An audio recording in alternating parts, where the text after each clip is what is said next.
Hello, lovely people. We're right here today and we're trying to give you an update of what's happening in Ghana, especially on transportation. If you're a foreigner down here or you are a citizenry living already here in Ghana, you can understand what we are about to share. Love this video and continue to enjoy. Alright, talking about the kind of transportations in Ghana, we have the Uber, the taxi, the trotro, and possibly recently we have one joining us, the Yango. I know you've all heard of it and you're gonna love it. So me and my wife here are going to share to you how the experience is like, the ride time and the prices, and first let me say as it goes. So enjoy. So, I have been in Ghana for a while now, and this driving around experience is crazy. Whether you're coming from London, UK, or you're coming from Germany, you will see that driving around in Ghana is very expensive. So, one thing that I was looking at today is how when you're going to get, say you want to get a taxi, right? Say you're just trying to go from, right now we're in the city of Accra, but there are different municipals and different places in Accra you can go to. So you've got Adenta, you've got Fedele, you've got, headed to Aburi Garden, you have Agboba, and a few other places. Yeah.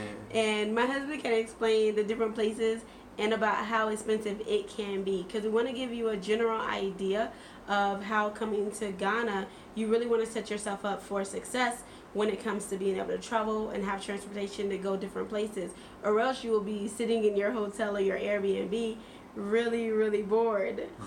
So I will let him tell you. Maybe you can go through some cost of trips. Maybe talk about distance and the minutes and how much it could cost versus Uber versus taxi. Let me make it so easy for you all to understand.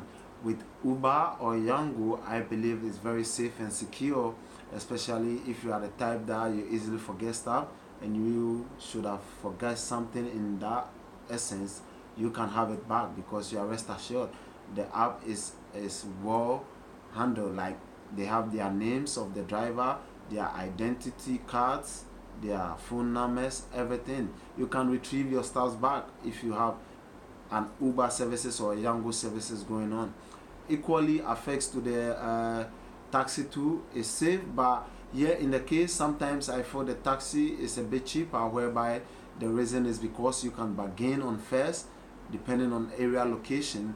When you bargain, you see the Uber charges from how long they work with time, let me say.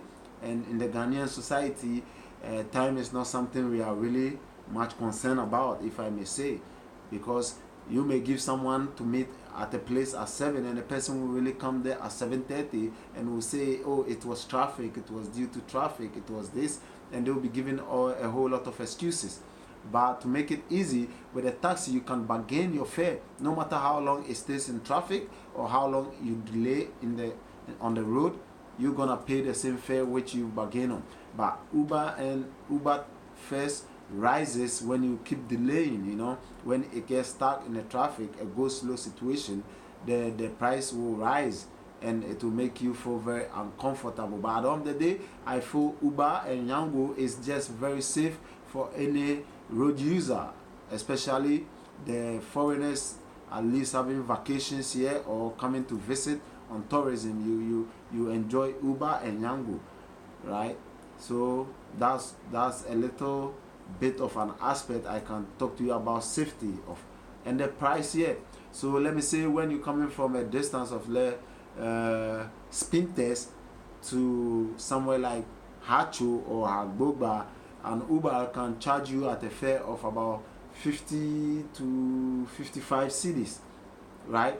But here in the case, when you get a taxi, you can bargain your way out to have a down cost of let me say 40 cedis or 35 precisely, which I think is very reasonable for anybody to do the taxi. But this doesn't stop people for taking the Uber. Uber sometimes I feel works most reasonably in the evening. At night, when you find it very difficult to access a taxi, Uber is the best option. You just need to download the app, and it's the great experience. And the roads are very calm at that time, and there won't be any traffic jam for you to have extra charges by the time delays on the road by the driver or by other road users, or by even the traffic lights that delays and causes traffic jam on the road. So one thing I'll say that my husband didn't touch on yet is when he's giving you this amount of like 50, 60 CDs, right? Remember, one United States dollar is equivalent to 5.41 CDs, Right. approximately. Right. And the rate rises and drops each day. And not just that, he's only giving you the one way. So that's just to get there would be the 50 CDs. Going back, you would also pay that 50 or 60 CDs You're so also. right, baby. So if it's like $10 there and $10 back.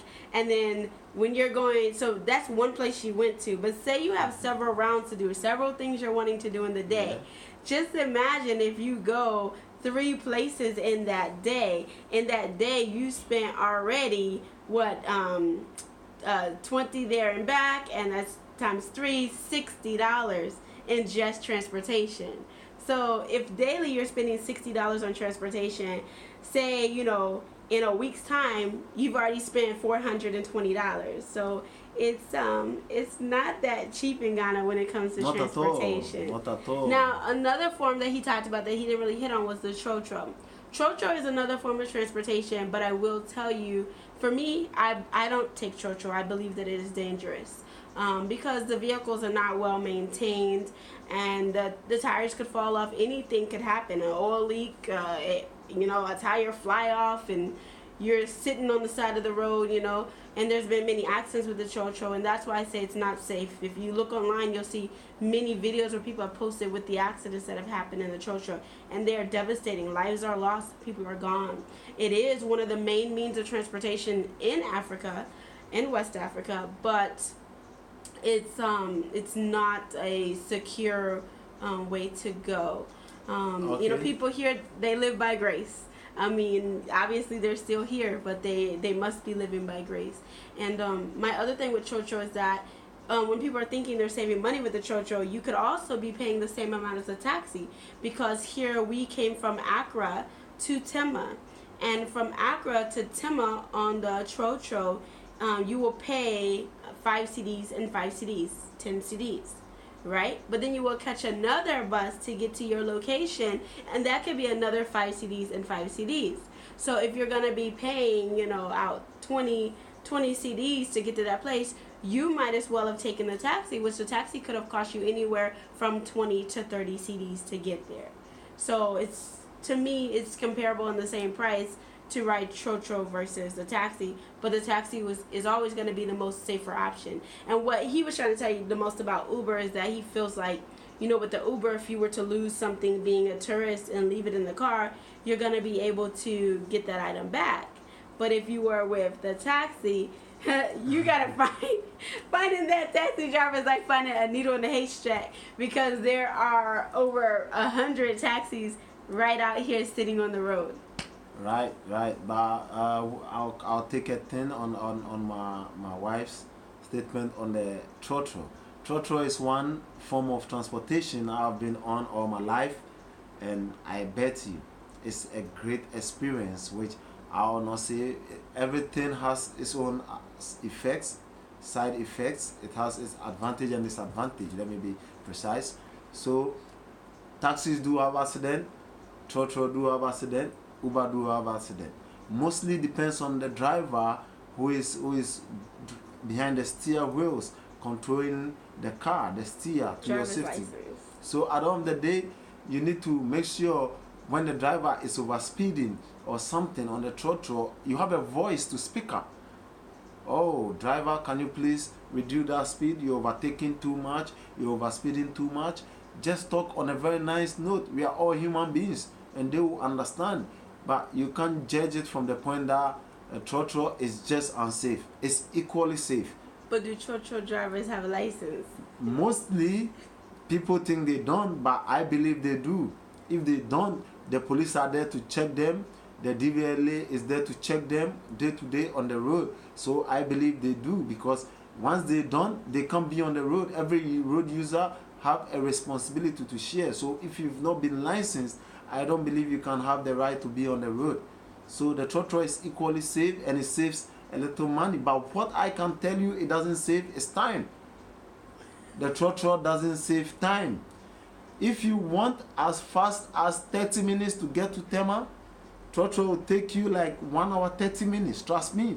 Here you go to every bus stop, they stop and they'll be like, Tema, Tema, Tema. They'll be calling in. Mostly it's done by the conductors, whom we call mates. We call the conductors here in Ghana mate. They'll be by the window and be shouting, and it's very disturbing to public. And when especially they get to hospitals where it should be quiet, they get to estate areas where it should be quiet, they get to vicinities where they feel like they're really disturbing, and they know they will even be shouting the most high. And sometimes the most annoying thing is you, the passenger, sitting right beside the conductor or the mate in question, and he will be throwing his hand out the window and be calling for passengers. And I bet you sometimes the smells coming from their armpit is too much. I bet you can die laughing, but it's serious. If you are a person, you have asthma or any form of breathing problem, I don't think you can survive it to the very end of your destination. It's so serious. I bet you it's very serious, but it's fun and loving to be on, because at the end of the day, you ride with a whole lot of people, different cultures, different ideas. Something can pop up as in argument, as in conversation, as in sharing idea, and you can contribute your quota, and it makes a fun to be on the trotro. It's so fun. But with a taxi, you just be in all by yourself. If you have a driver who is not entertaining enough to communicate with you, you'll be bored. Especially some of the taxis will not have radio tapes in it for you to enjoy some music. You'll be bored. But at the end of the day, the trotro always makes a way to brand their business so people can board in the trotro. So they always have a music booster at a booth or something to be playing music. If it's gospel, if it's hip hop, if it's high life, any song you can think of. You know, so it's fun to be on the trotro. But I tell you people, we all got to be each other's keepers, even as we live by grace each day, as we survive by the mercies of God to and fro on our ways. We all need to be each other's keepers and try to talk into the drivers to slow down whenever they are speeding. And by then, and so doing, we all can be saved. We love you all and have a lovely day. We'll continue to give you an update of how best and how sweet you can have fun in Ghana, and you can enjoy your stay here in Ghana. Love you all.